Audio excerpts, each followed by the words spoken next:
Sebelum kalian nonton ini video, jangan lupa tekan tombol subscribe dan tekan ini juga. Jangan lupa share le.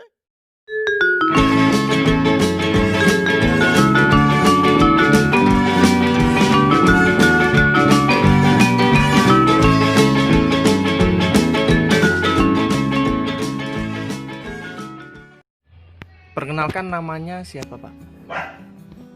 Namanya Saiful Anam. Untuk menjalankan bisnis ini mulai dari kapan, Pak? Saya bangun usaha jual keripik ini mulai tahun 2002. Dari 2002 ya? Ya. Waktu itu di Malang. Kita masih di Malang. Tepatnya di Kecamatan Tirtoyudan, Desa Sanggerahan. Karena memang mulai awal kita buka usaha ini intinya kita ngambil satu produk yaitu talas. Kita fokus dan kita sampai sekarang bisa dikatakan spesialis untuk talas. Awal-awalnya sebelum buka usaha itu sebetulnya ada cerita sebelumnya. Itu dari orang tua saya itu dia bergerak di bidang supplier. Dia sebagai penyuplai talas untuk Jawa Barat, Bogor, Jakarta. Di saat itu kita mengalami kendala. Di saat talas meledak, kita ketimpa kita kena kebanjiran barang itu sampai banyak sekali. Nah, dan akhirnya pihak produsennya itu banyak yang nggak bertanggung jawab untuk ngambil barangnya itu, Talasnya. Jadi kita kena kerugian busuk. Oh, talasnya jadi busuk gitu? Iya, busuk sampai perkiraan sekitar 25 ton itu busuk itu. Jadi terbuang sia-sia itu ya? Ya, terbuang sia-sia, ya rugi total. Dulunya begitu. Dan saya berpikir kenapa sih kok talas, endemik talas itu wilayah Jawa Timur, khususnya Malang, Lumajang, Jember, Banyuwangi, Probolinggo, tapi kok yang masak kok orang Jakarta. Dari situ saya mulai berpikir untuk belajar memasak sendiri dan belajar untuk pemasaran.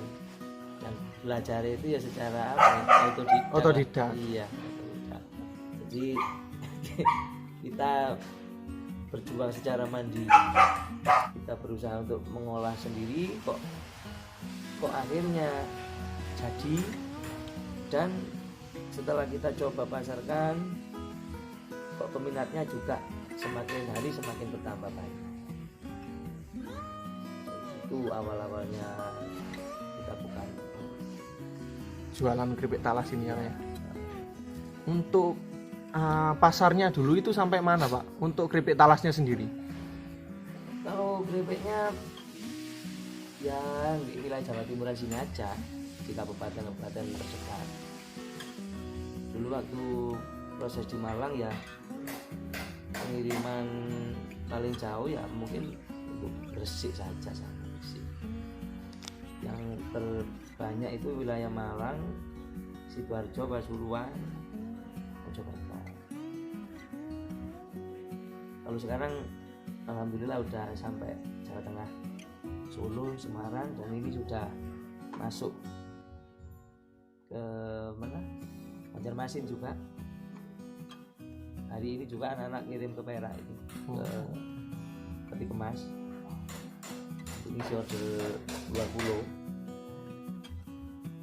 Untuk dulu kan buka di Malang ya, Pak. Terus sekarang sudah dikembangkan di Kabupaten Lumajang ya? Ya. Itu ceritanya gimana, Pak? Mengembangkan pasar sampai ke Lumajang. Kenapa sih kok saya mengembangkan? Jadi bukan mengembangkan ya. Dulunya itu karena keterpaksaan memang. Karena kondisi dan situasi, akhirnya kita hijrah ke Lumajang. intinya kita di usaha di Malang itu tahun 2000 15 itu mengalami kebangkrutan. Nah, kebangkrutannya itu ya total dulu habis, semua aset itu habis. Itu tapi ya karena salah dewi memang, karena ada kesalahan di titik manajemen atau dari apa ya, termasuk pola gaya hidup kita sendiri, itu kesalahannya. Akhirnya 2015 saya coba berusaha bangkit kembali, mulai dari nol lagi. mulai dari nol lagi, bahkan bisa dikatakan 0, kita pindah ke Lumajang ini dengan modal pinjaman. Oh, Kita pindah ke Lumajang ini iya. malah modal pinjamannya. Karena aset kita sudah habis total karena kesalahan pribadi, itu bukan kesalahan bisnisnya, bukan, itu kesalahan pribadi. Akhirnya kita pakai dana pinjaman sebesar 60 juta untuk menata ulang tempat-tempat produksi dan untuk buat belanja bahan bakunya, minyak, kayu. Itu pun tidak mudah. 2 tahun kita mempelajari sistem perdagangan di sini, kita kalah terus. Dibandingkan di Malang dulu ya. Karena sistemnya di sini kan dulu tales itu enggak di kilo, sak-sakan. Oh gitu. Iya. Jadi persak berapa gitu. Akhirnya kita sering kalah juga. Dan akhirnya dari modal pinjaman 60 juta itu kita buat kerja selama 2 tahun itu malah menyurut sisa 4 juta. Habis modal. Oh, modal jadi habis ya. Habis total sisa 4 juta saja. Itu perjalanan 2 tahun kita, waktu kepingin bangkit kok malah apa ya, malah susah. Di tahun 2015 sampai 2017 berarti. 2015 sampai 2017 salah bis modal pinjaman, habis lagi. Ibarat orang jatuh ketimpa tangga itu. Dari situ mulai ada kepikiran untuk mempertahankan modal yang seadanya itu, ya 4 juta rupiah. Ya bahkan kita anak istri pun sampai apa ya, untuk pola makan juga terbatas sekali. Jadi wis rawi gede-gede klothok bisa melorek, jangan kelor. Itu selama kita untuk mulai 2017 sampai kita ibarat puasa itu 1 tahun ngempet.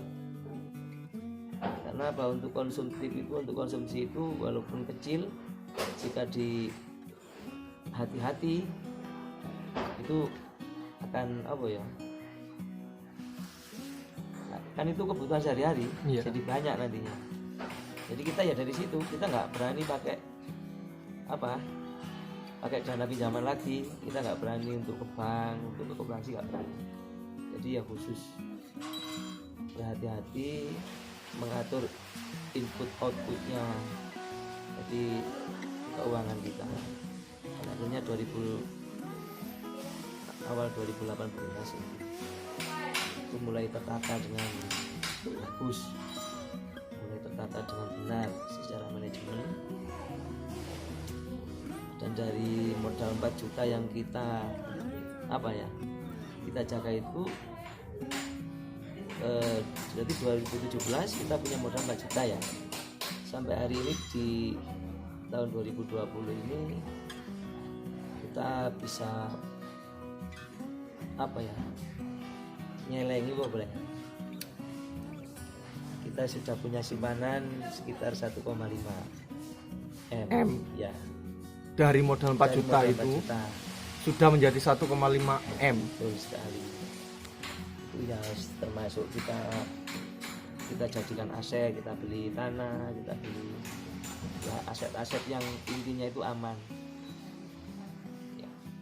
Ya. modal awal 60 juta itu Pak, itu sebenarnya langsung apa ya kan udah ada modalnya Ya, sama plus pegawai itu sudah. iya sama plus pegawai. Berarti pas waktu Tapi pegawainya masih saya goreng sendiri ya, istri saya juga, mertua ngumpul semua.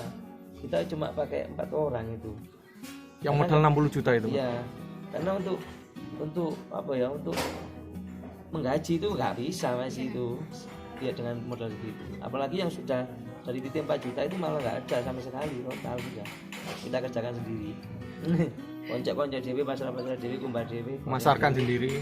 kirim sendiri sama anak istri sudah. Anak masih kecil-kecil. Itu kisah kok moro-moro tadi di rumah. Kalau sekarang sudah sampai berapa jauh, Pak, konsumennya? Konsumennya yaitu sampai untuk Jawa Timur insya Allah 80% produk kita merek Kitang Mas sudah memenuhi pasar Jawa Timur, dan kita berangsur-angsur ke wilayah Jawa Tengah. Untuk omset sendiri perharinya itu nyampe berapa, Pak?